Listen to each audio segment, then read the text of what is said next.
नमस्कार साथियों, स्वागत है आप सभी का हमारे YouTube चैनल आर के योजना पर।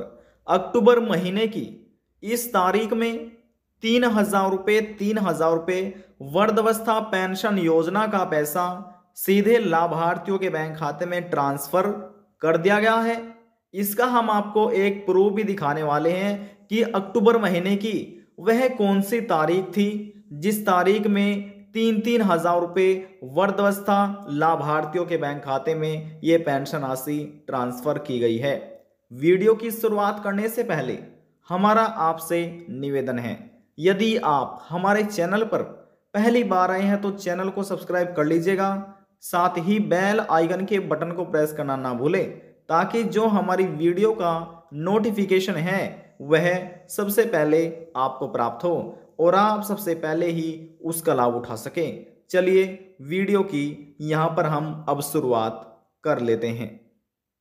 देखिए, ये तो हम आपको बताएंगे ही कि अक्टूबर वर्ष 2023 के अंतर्गत किस तारीख में लाभार्थियों के बैंक खाते में ये पेंशन राशि को ट्रांसफर किया गया है।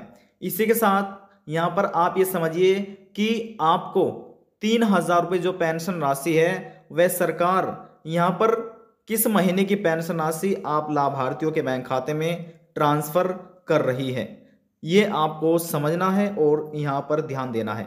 देखिए, इस समय जो आपको 3,000 रुपये पेंशन राशि सरकार दे रही है वह है यहाँ पर जुलाई, अगस्त और सितंबर महीने की।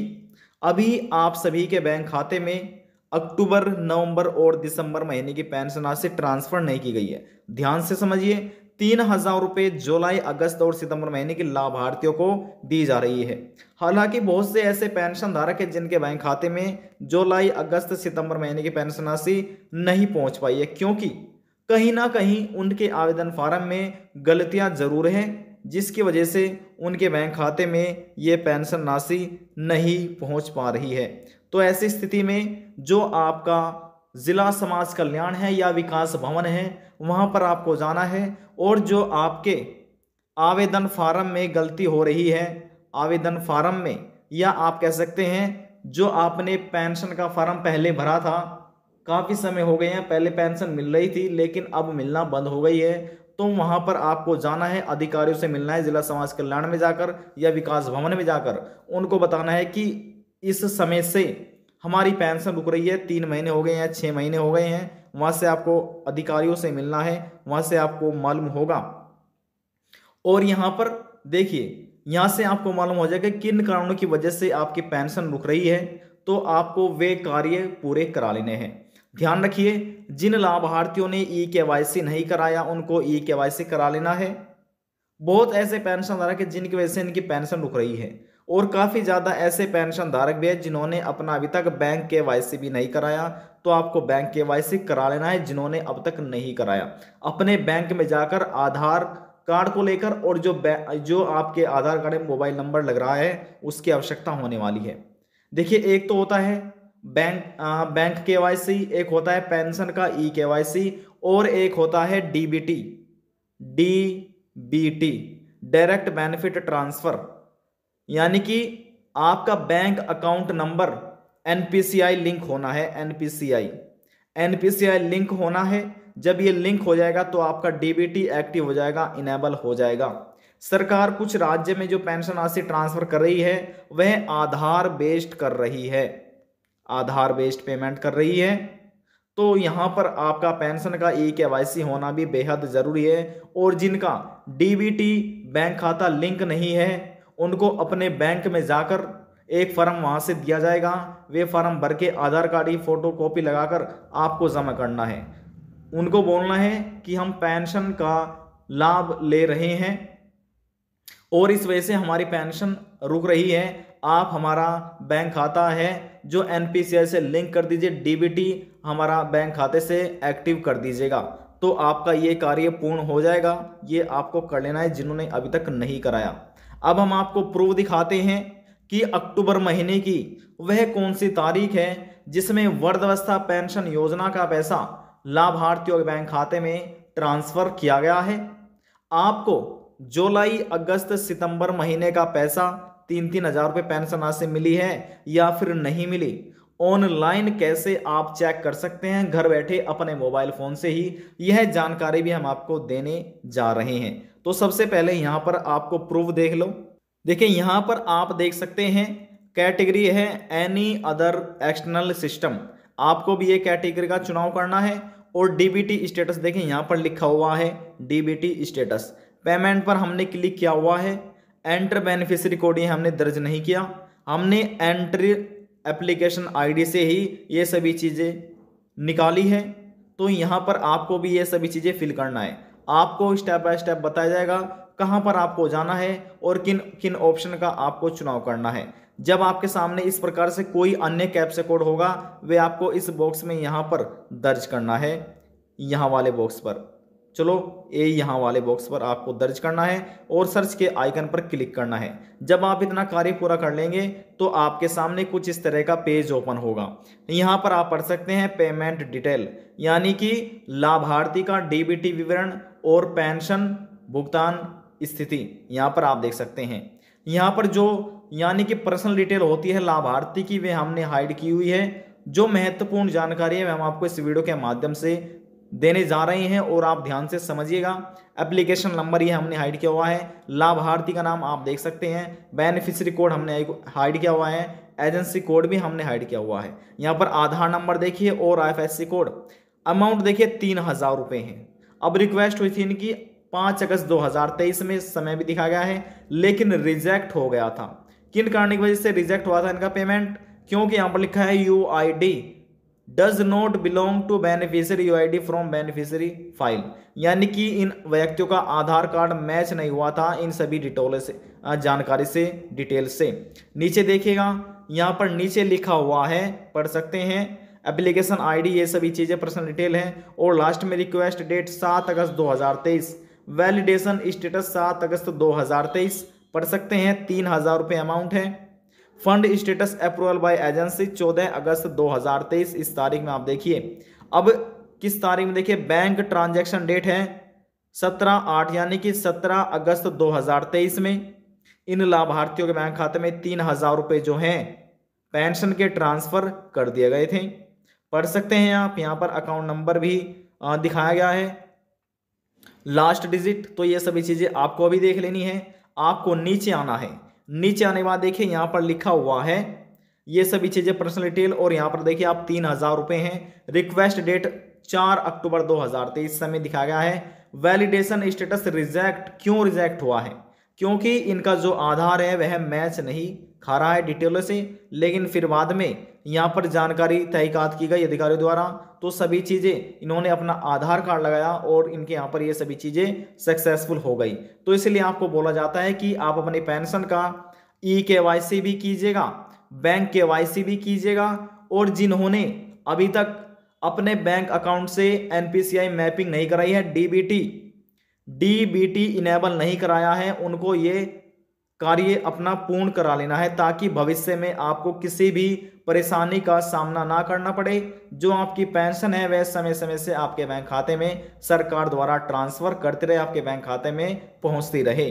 नीचे चलिए, नीचे यहाँ पर हम आपको दिखाते हैं, लिखा हुआ है एप्लीकेशन नंबर, यहाँ पर लाभार्थी का नाम देख रहे हैं, ये सभी चीजें आप देख रहे हैं। यहाँ पर देखिए अकाउंट, देखिए अमाउंट है 3000 रुपये। रिक्वेस्ट 6 अक्टूबर 2023। अब यहाँ पर 6 अक्टूबर 2023 आप तारीख देख सकते हैं। वैलिडेशन स्टेटस, अब यहाँ पर देखिए फंड स्टेटस अप्रूवल, देखिए अप्रूव्ड बाय एजेंसी 17 अक्टूबर 2023, इस तारीख में अप्रूव्ड हो गई थी। और यहाँ पर आप देखिए फाइल स्टेटस बैंक रिसीव 20 अक्टूबर 2023, जो इनके स्टेटस था बैंक द्वारा रिसीव किया गया है। अब यहाँ पर थोड़ा सा हम इसको जूम कर लेते हैं ताकि आपको अच्छे से नजर आ जाए। अब जो हम क्या करेंगे, ये हम यहाँ पर जूम कर लेते हैं। यहाँ पर देखिए आपको दिखाते हैं। सबसे पहले जूम करने से पहले आप ये देखिए 20 अक्टूबर 2023 यहाँ पर फाइल रिसीव की गई थी 3000 पेमेंट की। यहाँ पर अब किस तारीख में इनके बैंक खाते में 3000 रुपये पेमेंट पहुंची है वे हम आपको यहाँ पर प्रूफ के साथ जानकारी दे देते हैं। देखिए यहाँ पर आप पढ़ सकते हैं क्रेडिट स्टेटस, किस तारीख में इनके बैंक खाते में 3000 रुपये जो पेंशन है पेमेंट ट्रांसफर हुई है।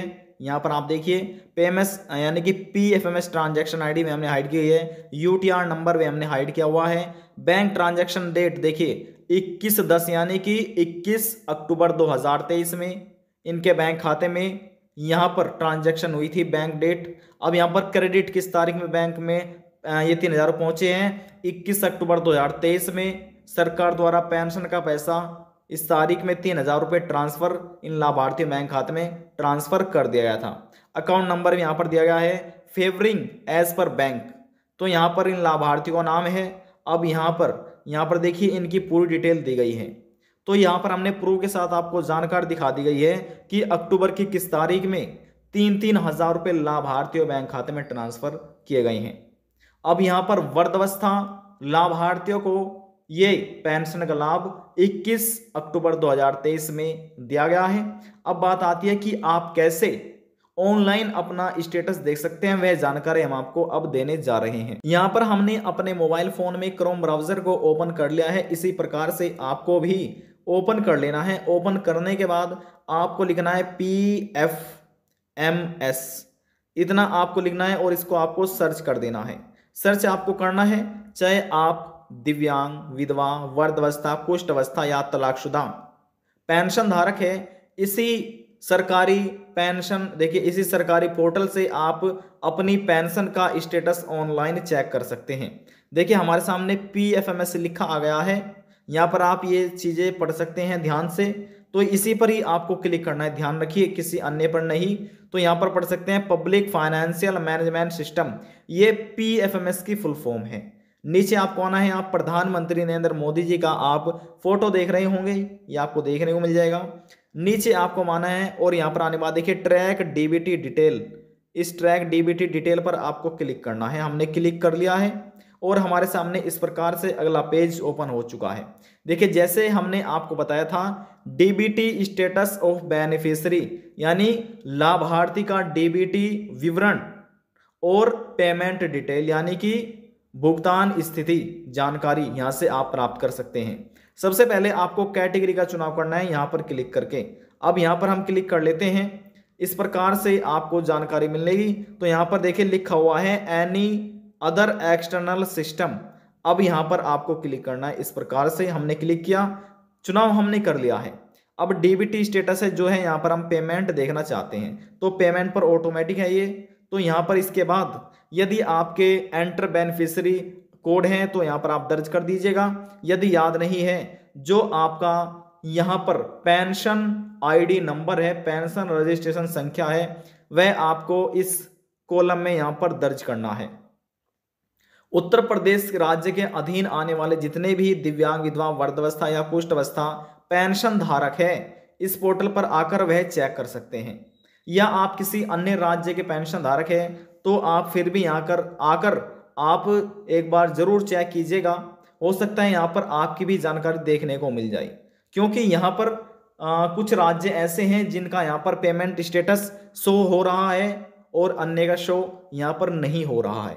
तो इसी प्रकार से यदि आप किसी अन्य राज्य के हैं तो आप एक बार जरूर चेक कर लीजिएगा, हो सकता है इसी से आपका भी पेमेंट यहाँ पर शो हो जाए। तो यहाँ पर देखिए आना है और यहाँ पर आपको अपना पेंशन ID नंबर दर्ज करना है, जो आपकी स्क्रीन पर फोन की ये इस प्रकार से कैप्चा कोड होगा, वे आपको यहाँ पर दर्ज कर देना है। दर्ज करने के बाद नीचे ऑप्शन आएगा सर्च का, इस पर आपको क्लिक कर देना है। क्लिक होने के बाद आपके सामने जैसे हमारे सामने अगला पेज ओपन हुआ था, पेंशन की पूरी डिटेल ओपन हुई थी, इसी प्रकार से आपके सामने भी ओपन हो जाएगी। DBT का आप अपना पूरा विवरण चेक कर सकते हैं और भुगतान पेमेंट जो जानकारी है डिटेल है वह भी यहाँ से आप प्राप्त कर सकते हैं। देखिए स्टेप बाय स्टेप सभी जानकारी हमने इस वीडियो के माध्यम से आपको दे दी है। यदि जानकारी को लेकर मन में कोई सवाल है, डाउट है, पूछना चाहते हैं, नीचे कमेंट बॉक्स में जाकर पूछ सकते हैं, सभी सवालों का जवाब आपको दे दिया जाएगा। और यदि आपको हमारी दी हुई जानकारी पसंद आई तो वीडियो को जरूर लाइक कर दीजिएगा, हमें एक लाइक से बहुत ज़्यादा मोटिवेट मिलता है। और इस वीडियो को ज़्यादा से ज़्यादा शेयर करना ना भूलें, ताकि जो अन्य पेंशन धारक है उनके पास भी यह जानकारी पहुंच जाए और वह भी इस जानकारी का लाभ उठा सके और ऑनलाइन अपनी पेंशन स्थिति वह भी चेक कर सके। लास्ट में हम निवेदन यही करेंगे, चैनल को सब्सक्राइब और साथ ही बेल आइकन के बटन को प्रेस करना ना भूलें। अब हम आपसे मिलते हैं नेक्स्ट वीडियो में एक और नई जानकारी के साथ। जब तक के लिए जय हिंद, जय भारत।